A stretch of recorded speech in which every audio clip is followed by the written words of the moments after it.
Today's video is sponsored by Vendoo. I'm all amped up for today's video because it is a Q&A where I'm sharing some pretty exciting stuff about my life and my business. I decided that I was going to split this into business questions first, life stuff second. So if you're just here for the reselling bit and you want to hear about my liquidation and the business-oriented questions, you can tune in for that. And then when I start gabbing about my life, you can check out. If you like content about thrifting, reselling, purging, and decluttering, I talk about it all here. I love to share my adventures in thrifting with you. Be sure to subscribe to the channel and hit the thumbs up button if you have a good time. Let's get into it. All right, so to give a little background here, I have been doing a liquidation sale in my Poshmark closet since the middle of September. I feel like I've been gearing up for this for my whole career as a reseller, to be quite honest. I started in August of 2018. This past August was my 6-year mark on Poshmark. In January of 2025 will be 6 years on YouTube. I have never, until this year, gone through all of my inventory and just decided what was going to stay, what was going to go. Over the past 6 months or so, my assistant Tina and I have been going bin by bin, going through stuff, taking things that were all packaged up and folded, really looking at it, deciding if we're going to keep it, relist it, donate it, see if it's even in inventory. I could say that every single box has had items that were not even listed on Poshmark or eBay. It's been such an eye-opening thing. And I haven't really even shared so much of that with you here on the channel. So in addition to going through bin by bin, I also started a liquidation sale in the middle of September. I started with 30% off, then I went to 40, 50, 60. I am now at 65% off all of my pre-owned items, 50% off my new with tag items. And I'm going to talk a little bit about what comes next, because this is where it gets tricky. So when I started this journey, I was at 1,577 items on Poshmark. I am now at 864 items on Poshmark. And I'm like, oh, what a weight lifted this has been. Not only have I had my highest sales of the year in the month of September and October, but I am just feeling lighter every day. I'm going through inventory easier because there's not so much clutter in the bins. There's just not so much. I can share my closet almost twice as fast now on Poshmark. I do use VA, which is an automated system that shares items for me, and then it also sends offers for me. So that is a key part of this liquidation. I advertise over here on YouTube and on Instagram about my sales, and usually when I have a video go live, my sales tend to spike a little bit if I'm introducing a new tier to the sale. And for a year leading up to this liquidation, I went through my entire house room by room. I had 22 weeks of purging and 22 videos where I shared different parts, like my holiday decorations or my linen closet, my jewelry drawer. I decluttered my mudroom, the closet in my mudroom, where I had like 46 coats in there. But in decluttering my home, I found hundreds of items to list in my business.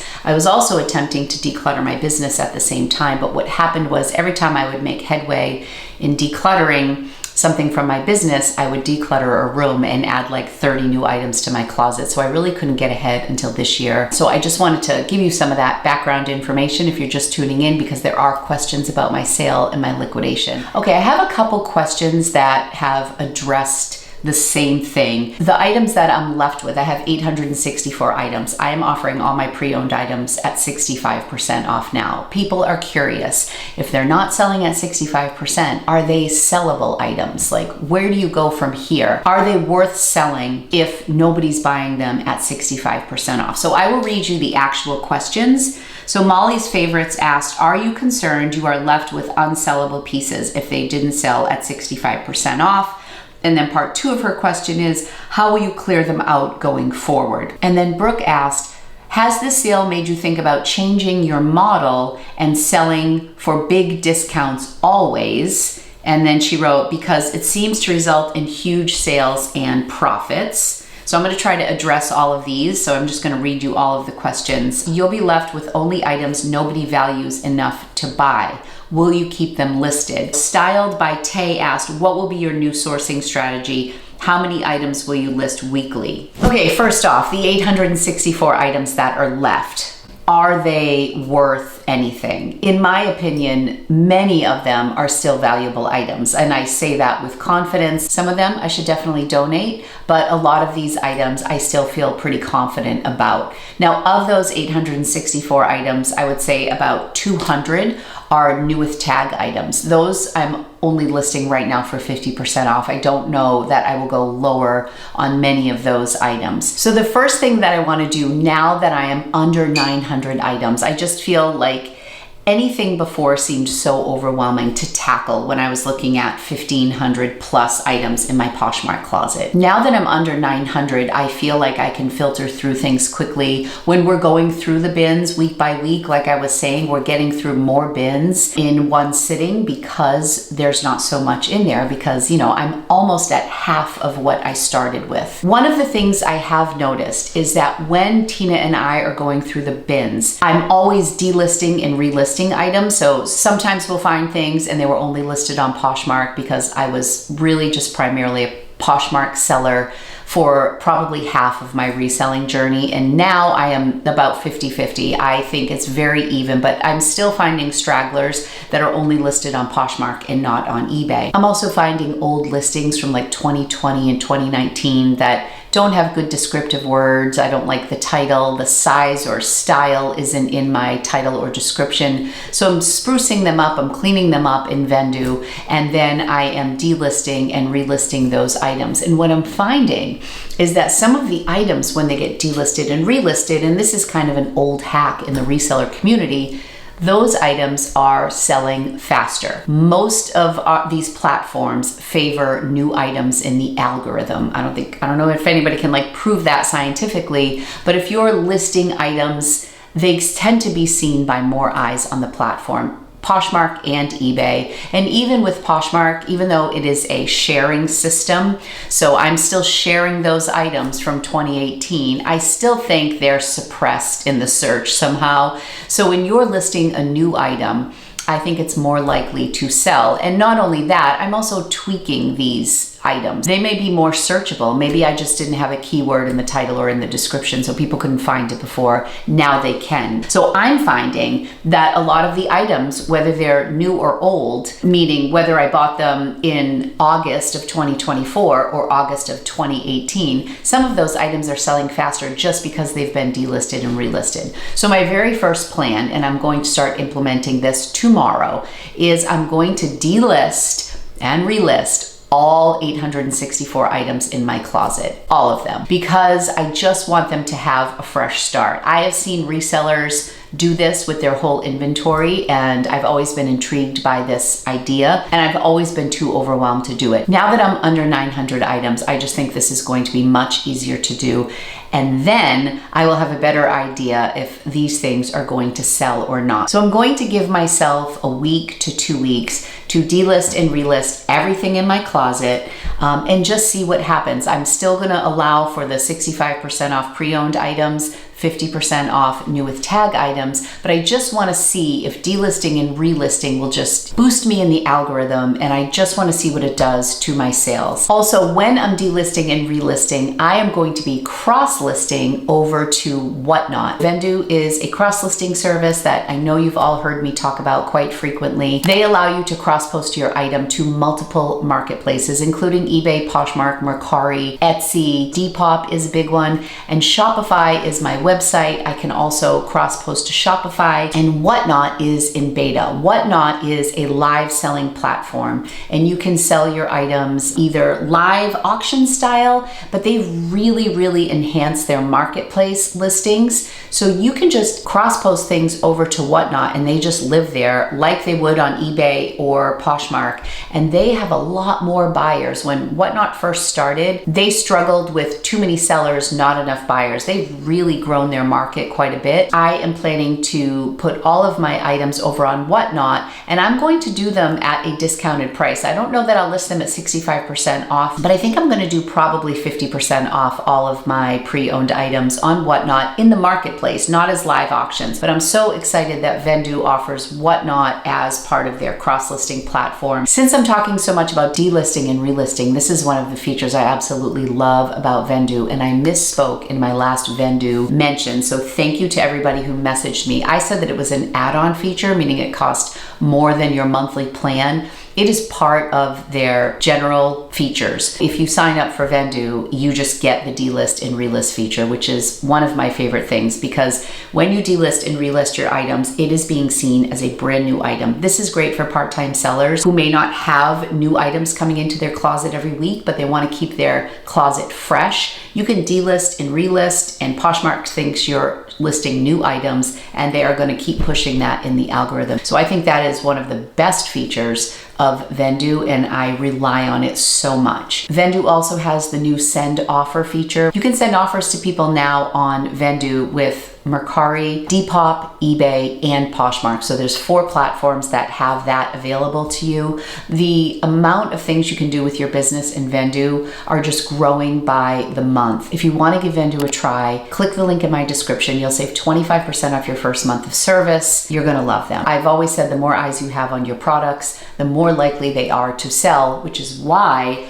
these items that some people may consider unsellable, maybe they just need to be seen by a new platform like Whatnot at 50% off, and maybe they'll move. They have different plans for people. So if you are at the hobbyist level, there's a plan for you, part-time, full-time, or if you are doing mass volume, they have a program for you as well. I can't imagine my business without Vendoo, so give them a try, and I think you will absolutely love them.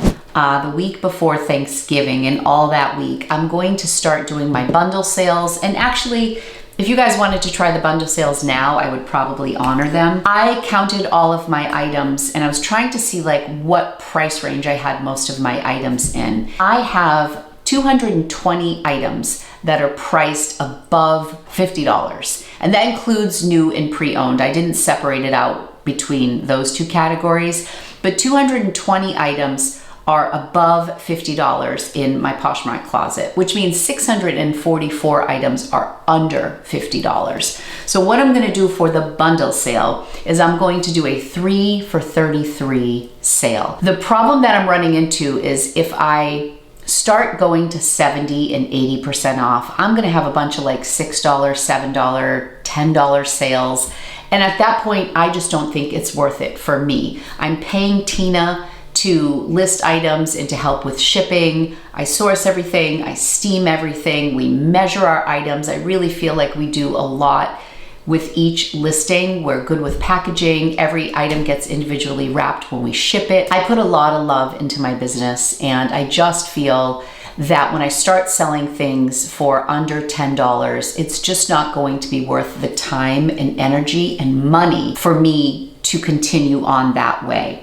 So I thought what I would do is if I do 3 for $33, I'm selling items for $11. That's about as low as I really want to go. And I also don't want to be doing a bunch of $11 individual sales. So if I do a bundle sale, it will move volume. Many of you might be familiar with my BOGO sales. That's what I've typically done, buy one, get one free, because then I'm moving 2 items at once. I want to do a bundle sale that is anything that is $50 or less in my closet will be 3 for $33 on all pre-owned items. So between the delisting and relisting and cross-posting over to Whatnot, I'm gonna see how that goes, like just reviving everything. And in the delisting and relisting, I'm sure I'm gonna find things that I'm like, I don't even know if this is worth it. I just might delete this. I just might donate this as we're going through bins. I'm gonna learn more about what's left in my inventory, because you can make some assumptions that maybe some of the really great things went fast or are already gone.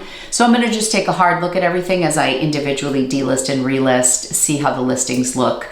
So you might see that 864 lower just based on what I decide to not relist. And then I'll have the cross listing on Whatnot. We'll see what happens over there. So once everything is over on Whatnot, and it's living there already, there is some incentive over on Whatnot for me because I get a credit when I get new buyers over there, and Whatnot doesn't take 20% like Poshmark does. It's a little bit more worth it for me to sell items over there for $7 to $15 than it is for me to sell that same item on Poshmark. Their fees are less.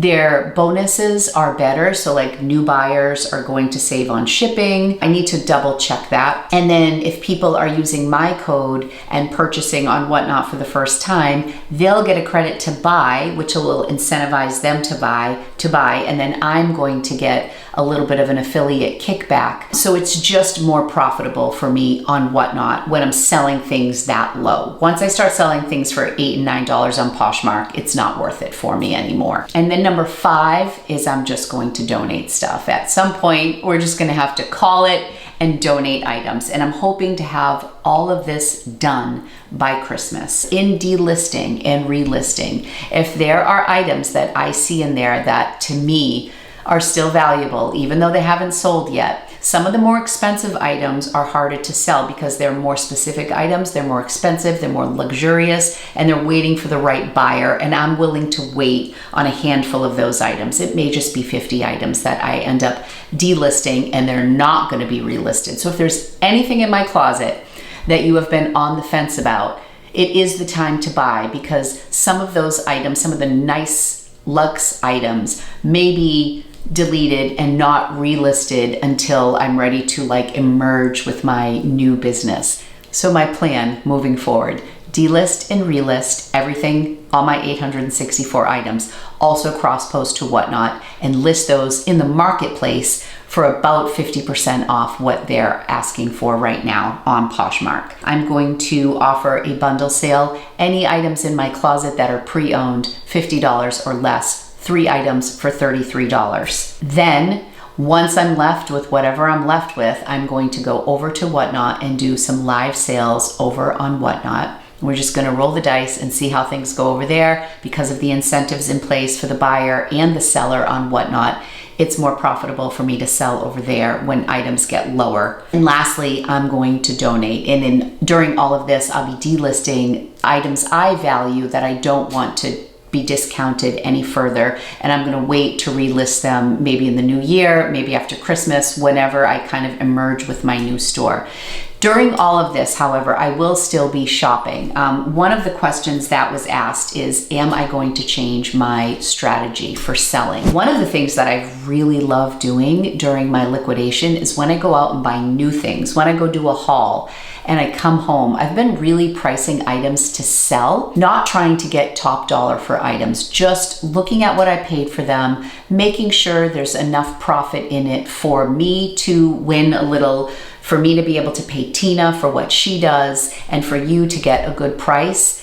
I'm pricing it to sell, and that's been really fun. I've really enjoyed that model. And since I love being on YouTube so much, it could be worth it for me to just price things to sell from now on moving forward. I think it will build up more excitement over my hauls. It will give a little sense of urgency to people, like, oh gosh, if she's pricing this to sell, I better jump on it because I really like this item and it's 40% off or 30% off what most of other people have it listed for on Poshmark or eBay. That has been a new way of looking at things for me since I started my liquidation sale. Like, as I'm thrifting new items just to keep things fresh for my Poshmark closet, I'm not wanting to bring a lot of stuff home and then sit on it for a long time just to get top dollar. Where I really enjoy the hunt and I enjoy sharing with you on YouTube, I think moving forward, it might be fun for me to just keep on listing things to sell and then go out and source again, because that's the fun part, right? You all enjoy being at the thrift store with me. Everybody enjoys a fun haul. And if I'm out being much more selective about what I'm getting, only taking home items that are gonna cause excitement for me and for my audience and for my buyers, then those items will sell and then I can go out and thrift again. It will keep my inventory numbers low. It will keep the enthusiasm up on YouTube and up on, people interested in what I'm bringing home and excited to buy them because I'm offering them at a good competitive price. That is something I am strongly considering taking with me into my next chapter of reselling, because I've really enjoyed this model, and this was something that I really didn't see coming because I wasn't really quite sure what I was going to do with my new stuff, my new thrifted stuff. And it's been really, really fun. I hope that you all who have participated in some of the sales have enjoyed it. Like people who have jumped on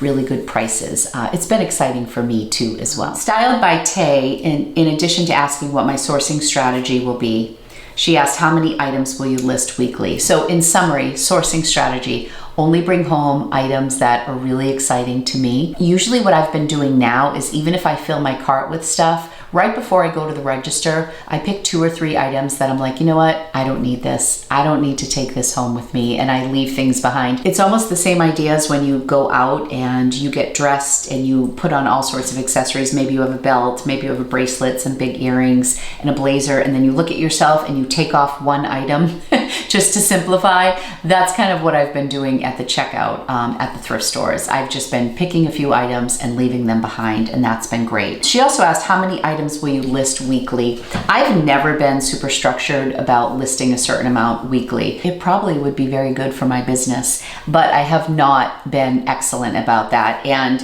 recently when we've been, delisting and relisting items, or we're getting stuff ready to go in the queue, really a lot of my listing comes around videos. So if I know that a video is posting and I have Tina at the house to photograph, I will do my best to make sure that all of the items from a particular haul are listed when my video goes live, because that's when there's the most enthusiasm, the most eyes are on my video in like the first 72 hours. That's when my items are most likely to sell.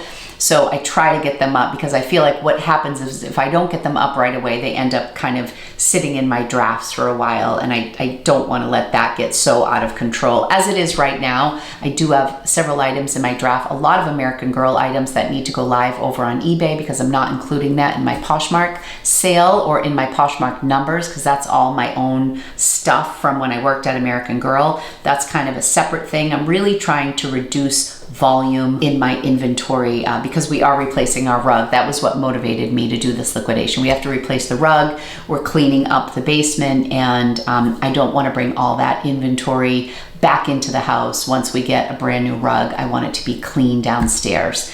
So that's my motivation. So I don't have a number of items that I list per week. Okay, I think I really addressed all the questions when it comes to my liquidation sale. So now I'll move on to a couple of the just general questions. Somebody asked, which savers do you go to the most? Natick? ?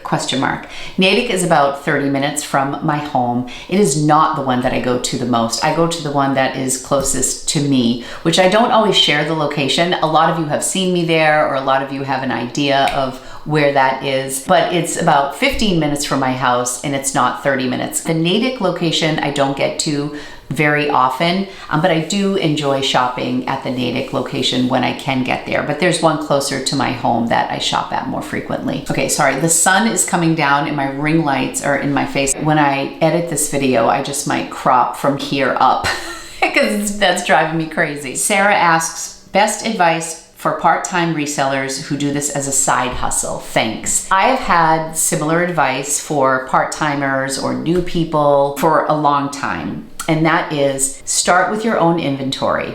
Go around your house and start selling stuff that you have at home to get your feet wet and figure things out without making big investments at the thrift store. I did not start this way, and 6 years later, I'm still playing catch up. I know my assistant Tina, she has an entire Poshmark closet just based on things from her husband, herself, and her kids, and a couple friends and neighbors who give her things. But she does not thrift in the thrift stores, yet she has a really good Poshmark side hustle with just things from her own home. It's a great way to save money. You're not out spending money in the thrift stores. You're not tempted to take things home and get death piles. You're just selling what you have.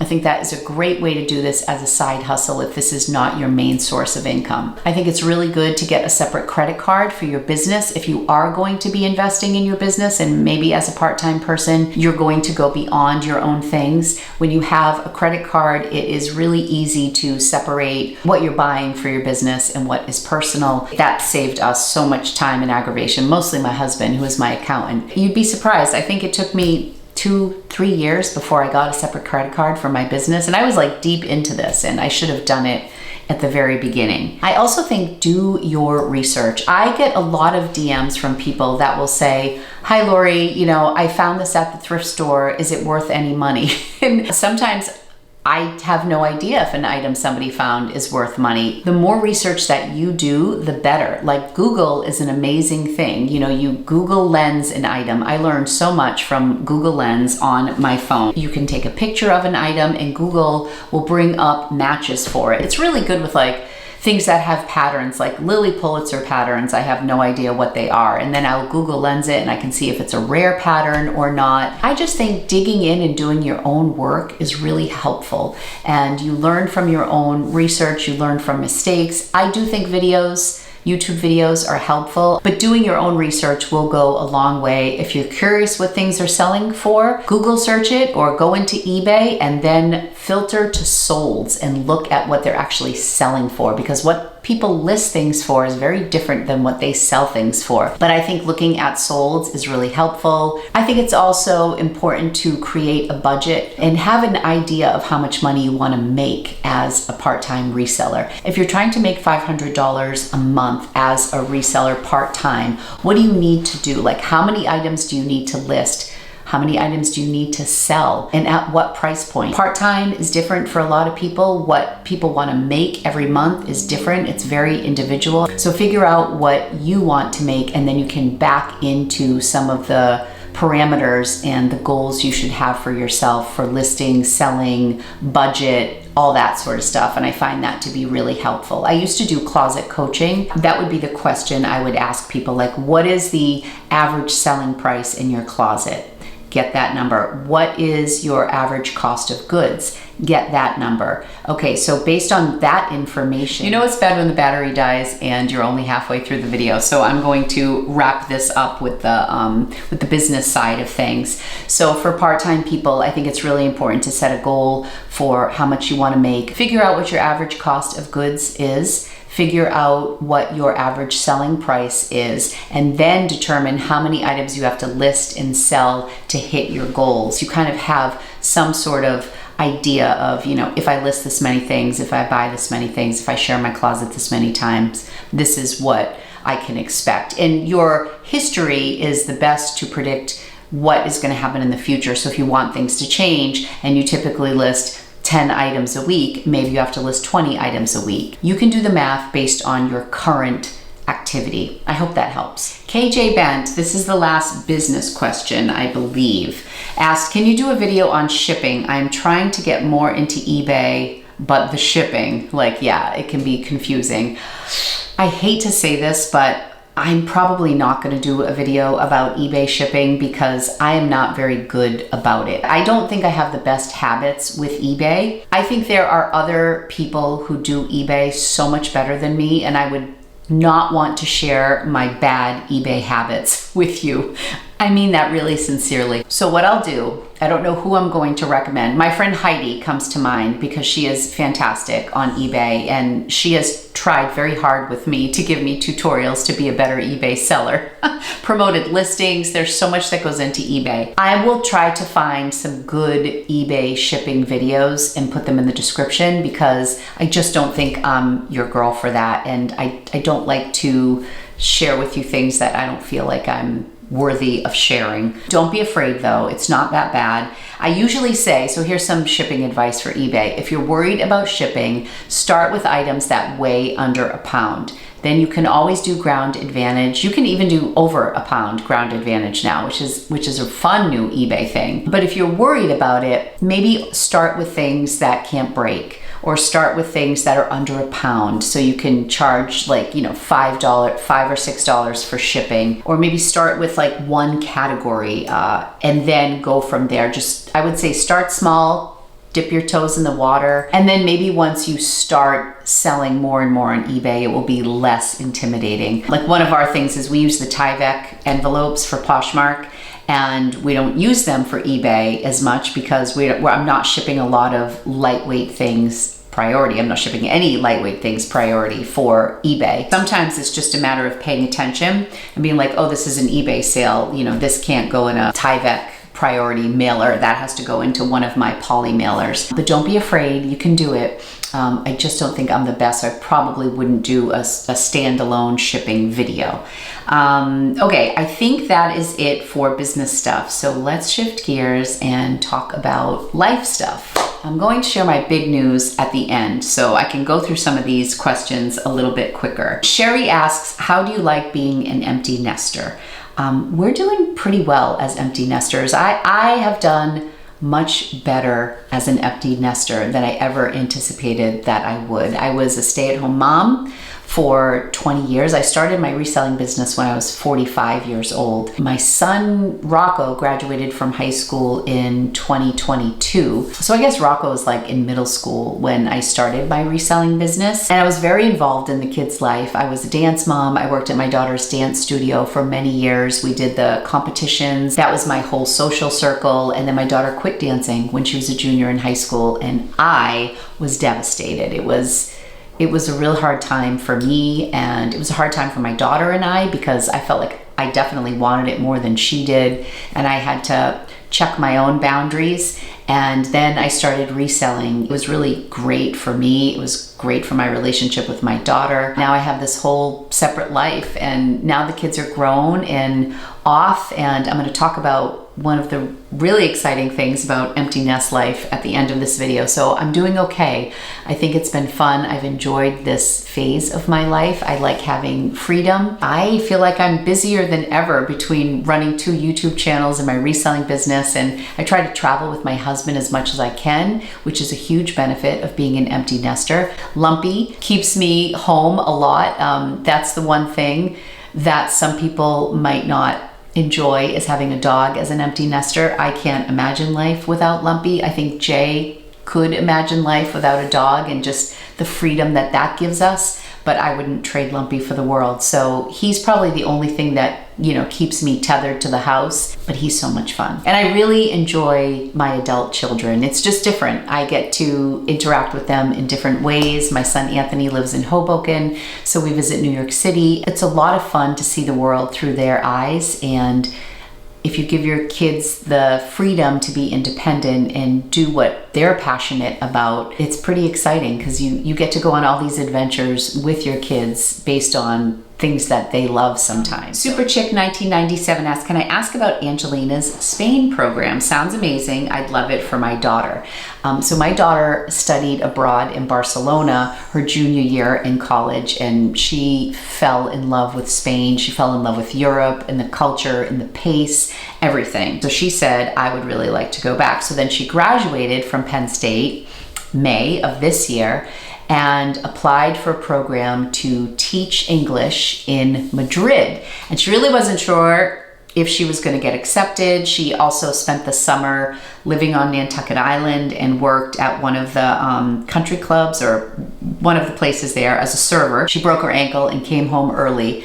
She also got into graduate school for speech therapy, or speech and language, at Northeastern University. So she had a lot of stuff going on, a lot of options, and she wasn't sure if she was going to go to Madrid. And it turns out that Northeastern has a program that they will give you 25% off tuition, or yeah, I think it's just tuition, 25% off if you teach English abroad. I don't know if it's just specific to her major. I think it might be. So she wasn't quite ready to jump into grad school. So she's like, well, this is perfect. I can go teach in Spain. And if I decide to go to Northeastern when I come back, I will get 25% off, which is great. So that's how it all went down. She kind of learned about the program through a friend, and she kind of went through, I guess, an agency, for lack of a better word, but then she had to find her own apartment out there. They hooked her up with the school she would be at.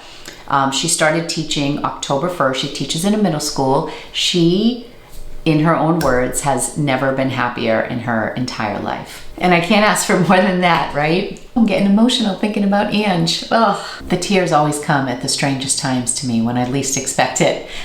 She's so happy there. In addition to that, I've mentioned this, my son Rocco applied for a study abroad program, and it was between Spain and England, and he wasn't sure he was going to get into the Spain program based on his GPA, and he did. He got into the Spain program in Madrid. So Angie is living there, and now Rocco is going to be studying in Madrid from January to June. So as I was saying about being an empty nester, your kids go to places that you get to visit. So now 2 of my babies are going to be together in Spain, and we are planning a trip out there.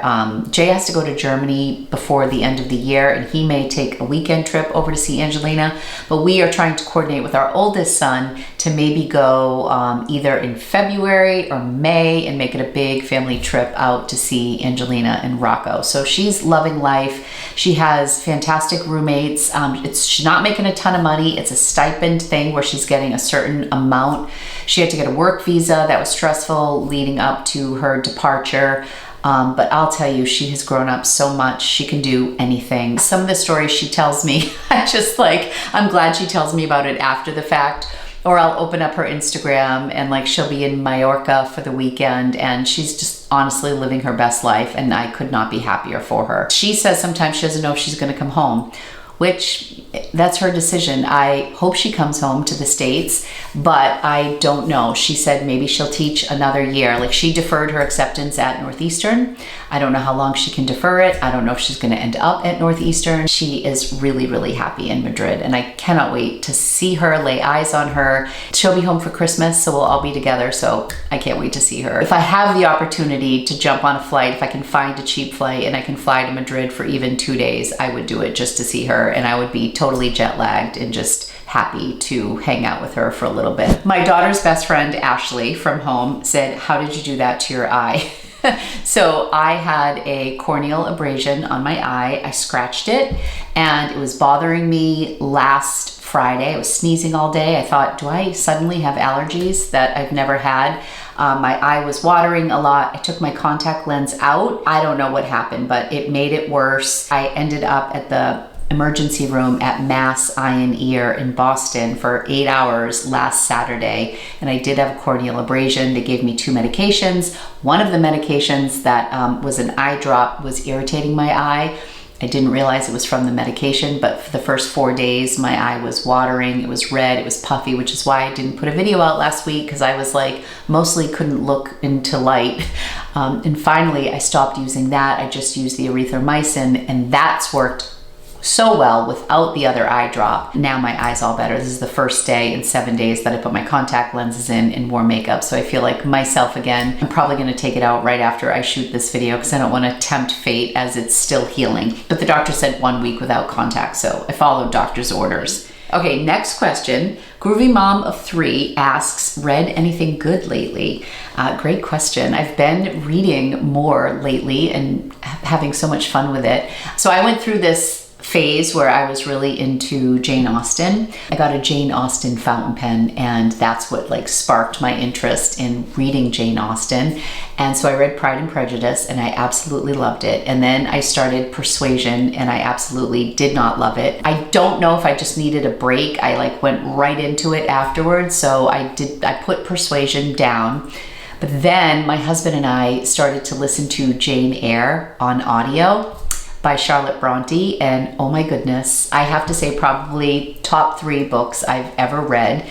We used to listen to it in the car when we would do long drives. I bought the book, so I bought this beautiful illustrated book, and Jay would be driving, we'd have Jane Eyre playing, and I would read along because I just retain it better when I'm listening and reading. I don't always retain it very well if I just listen to the audio, so I have to read some way in order to retain it. But the narrator for the version that we listened to on Audible was just, she was so magnificent, and Jane Eyre was incredible. So from there, of course, once we finished Jane Eyre, we had to go to Wuthering Heights. So we just started listening to Wuthering Heights, and it's been great. It's much darker. I mean, Jane Eyre was kind of dark, but there was a lot of light within the darkness, but right now where we are in Wuthering Heights, it just seems dark. And everybody said to read it for the fall. So we had hoped to finish it before Halloween, but we didn't because life's been busy. But we are in the middle of Wuthering Heights, and separately, I got interested in Agatha Christie. So I bought And Then There Were None. So I've been into classics lately. So that's my book stuff right now. I have so many books that I want to read. I'm just not a fast reader, and I have a very short attention span. So if I'm not like really into it, I have so many like books that are half read, like Persuasion. But yeah, that's my book update. Let me know if you're reading anything lately, and if you have any recommendations for me. I can add it to my list of 100 books I want to read. Hello_Beck_M asks, will you do more lifestyle vlogs, anything other than reselling and fountain pens on time with Tata?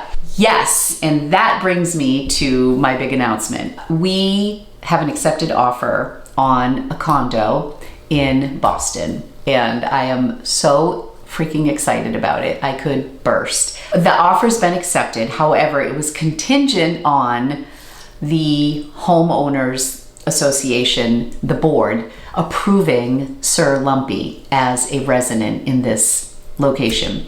So they are a dog-friendly unit place. There's six condos in this brownstone. They need to approve the dog. So I had to write a letter to the board talking about Lumpy. I had to disclose if he is an excessive barker or what his personality was like. So if anybody would like to write a letter on Lumpy's behalf to get us into our condo, I would be so appreciative. I'm just kidding, but not really, but I'm kidding. This is a copy of the letter that I sent to the board. I let the board know that I work from home and that we're only going to be living here part-time, and that he does well when we leave. He might cry for a minute or two, but after that he settles in. I offered to bring him in advance and people could meet Lumpy. And I also included the cutest picture of him that I could find to send to the board. So we haven't heard back. So the offer's been accepted. We're going into PNS probably next week. We're supposed to close the first week in December. We are like bursting with excitement, and then we're like, well, what if they say no to Lumpy? Who's gonna say no to Lumpy? I pray they don't say no to Lumpy.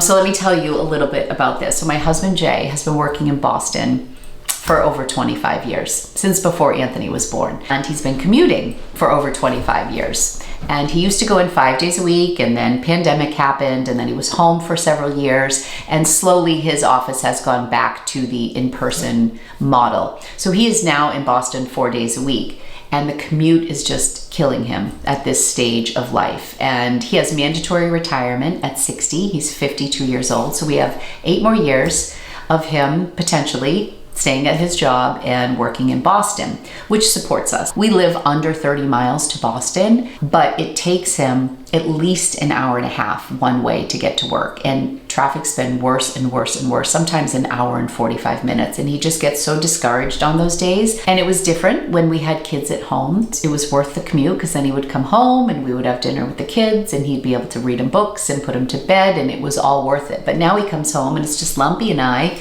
and he's like, this is kind of crazy. Like, why are we here? Like, why are we in a big empty house in the suburbs? So we did not sell our house. This is a bit of an investment. We ended up getting a place in the Back Bay. So I will be filming from Boston. I feel like I manifested this. Like, I'm actually going to be Lori's Boston Found. I've always felt like I needed to be closer to the city with Lori's Boston Found as my title, and now we're going to be living in the city. So we, for several weeks, were looking in the North End. That was where our search started. If you're from the area, that is Little Italy. We love, love, love all the restaurants. We love the people in the North End. We love the Feast of St. Anthony's. Every time we go to Boston, we somehow end up in the North End, drinking wine, eating cannolis. You know, it's the best. But when we started to look there for a place to live, we actually put in 2 offers. One, they countered and they were on the 3rd floor, and we were like, ooh, I don't know if we want to pay that much and still have to walk up 3 flights of stairs with the dog every time Lumpy had to go to the bathroom. All the logistics that are around a small apartment on the 3rd floor, walk up, no elevator. Then there was another one that we really loved. It was a basement unit, like a split level. But it had an upstairs, downstairs, 2-bedroom for like when the kids are in town. That house sold on a cash offer for probably above asking, and we didn't get that based on the offer we sent. We were devastated with that one. So finally, I just said, why don't we explore some other neighborhoods? So we looked at one place in Beacon Hill. We looked at one place in the Back Bay. Neither one of those we really loved. And then this unit came up. And Jay went into work and he saw it. He fell in love. It was beautiful. There's pros and cons to every unit we've looked at. If you're getting more space, maybe you're on the garden level or the basement level, or maybe you have a beautiful view, but you're on the 4th floor and you have to walk up 4 flights of stairs. Like, there are trade-offs no matter where you go in the city. We found a spot in the Back Bay that had a parking spot and it was main level living. We are so excited, and I do think that is going to change my content. So first off, I am going to be thrifting for pieces in my place. So we're going to be looking at more hard goods together. Maybe I'll thrift my plates and some pots and pans. I'm sure I'll thrift like knickknacks and stuff like that, but it's small, so we are not cluttering the city place. But I'm also very close to Newbury Street. There's TJ Maxx there. I will probably be doing some TJ Maxx content for you. So maybe not all thrift content, definitely some lifestyle stuff. Maybe I'll do some restaurant reviews. I don't know. I just know I am so excited to start shooting content in Boston. Maybe I'll share some Christmas event that I go to. I really don't know. I feel like sky's the limit, and I'm just thrilled. And one of the places that I love to thrift in Boston is the Commonwealth Ave, kind of over by BU. I go there frequently with my girlfriend Kim. It's an 8-minute drive from my condo, and then come back to my apartment, and I'm going to have a parking spot, which just for a million reasons is a better setup for us than anything in the North End would have been. I'm going to be commuting out because Tina's still going to be working here. I'll be the one doing the commute and the reverse on Monday or Tuesday or whenever Tina's here. And then Jay will be in the city, and Lumpy and I will meet him back at the condo at night. I am so excited.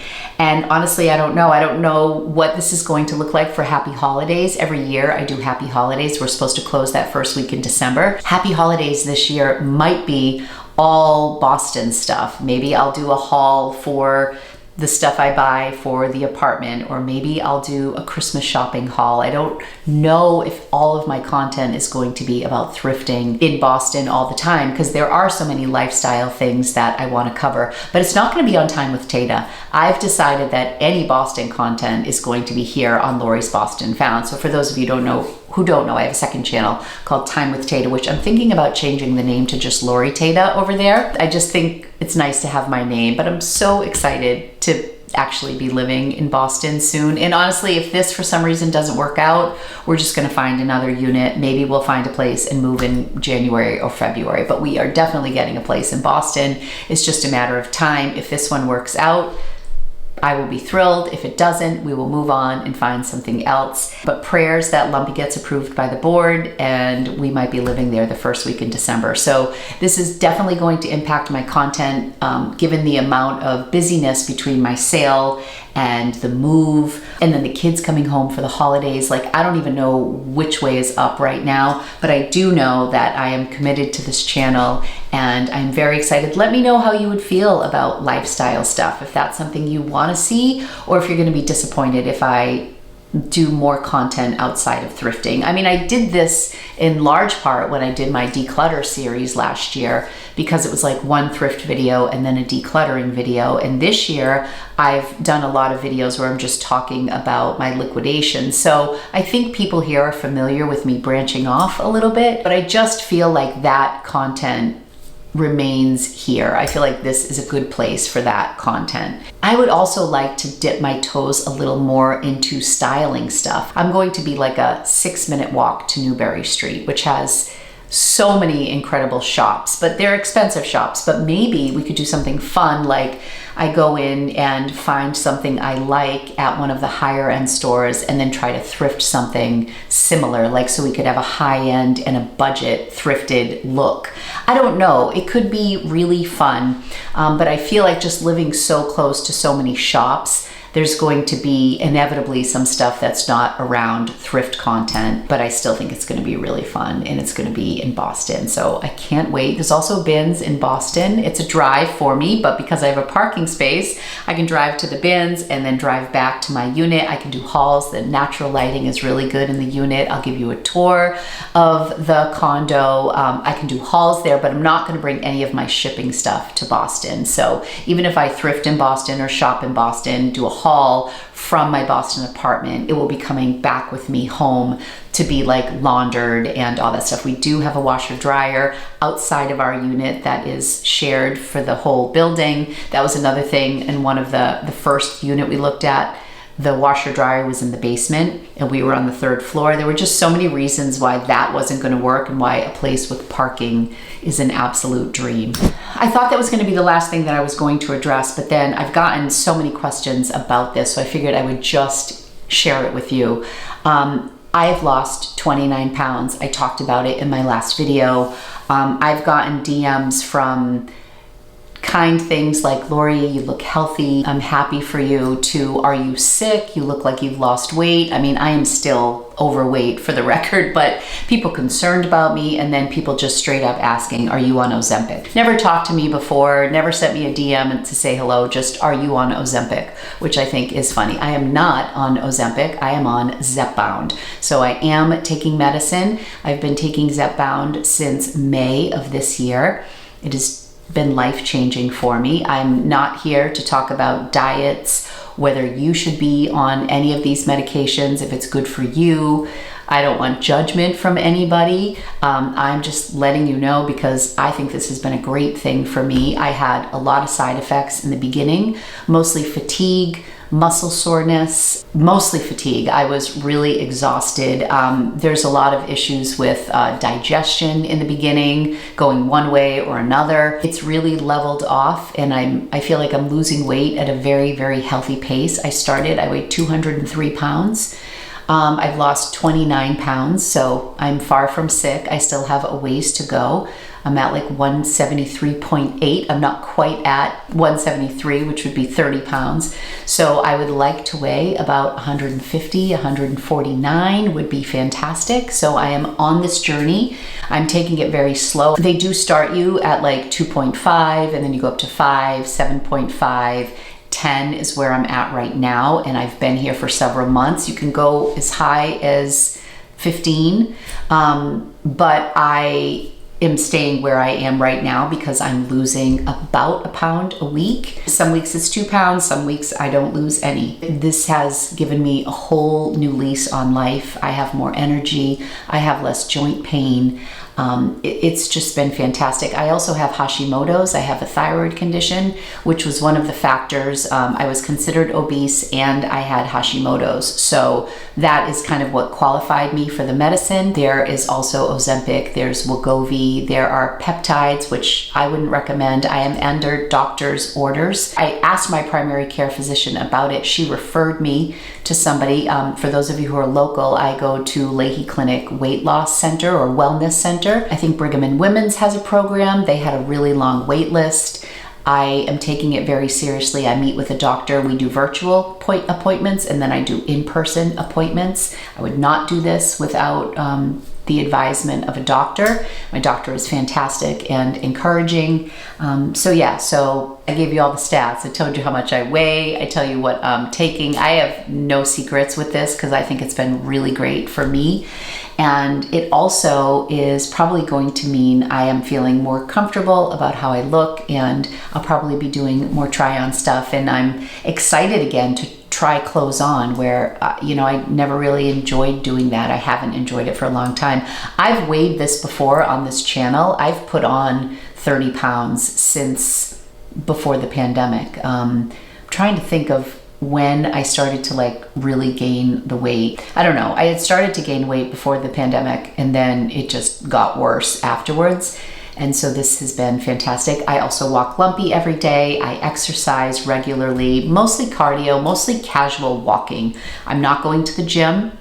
I'm definitely hitting a place where I'm losing at a little bit of a slower pace. So I know that my body's like, okay, you need a little more. So days that I drink more water, not carbonated water, just straight water, those days I tend to do better that week, or those days for weight loss. If I drink alcohol at night, I almost never lose weight the next day. Protein in the morning has been really good, lots of fruits and vegetables. It's all the healthy stuff you should be doing. I just think that this medication quiets the noise chatter. I just don't have the cravings. I get fuller faster. And I've done keto, I've done Weight Watchers, I've done Nutrisystem, I've done Jenny Craig.